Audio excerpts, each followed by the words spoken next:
राज्य में आरंभ होईछि कलरा पतरिया बाघ गणना। गत 1 तारिखरू आरंभ होइथिबा एई गणना काम 40 दिन धरी चलिबा। एथिपाई मोट 51 टी डिविजन रे 3312 टी ट्रैप कैमेरा व्यवहार करा जायछि। प्रत्येक डिविजन रे प्रति 25 वर्ग किलोमीटर रे 5 टी ट्रैप कैमेरा लगा जिबा। पूर्व वर्ष बाघ गणना समय रे ट्रैप कैमेरा रू मिलिथिबा कलरा पतरिया बाघर चित्र को चिन्हट पई व्यवहार करा जिबा। तेबे समस्त कलरा पतरिया बाघ उपरे कड़ाकड़ी भावरे मॉनिटरिंग करा जिबा। सेहीपरि आसंता मे 22 तारिखरू हाथी गणना आरंभ हेबा नै शुक्रवार दिन वन विभाग पक्षरु सूचना दिया जायछि। तेबे ओडिसा रे चिताबाघ जनसंख्या यथेष्ट मात्रा रे ह्रास पाउछि।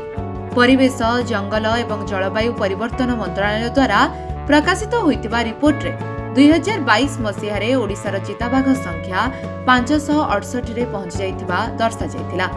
2018 रे राज्य रे 760 टी चिताबाघ थिले। 4 वर्ष रे ई संख्या 192 रे ह्रास पाइलाणी।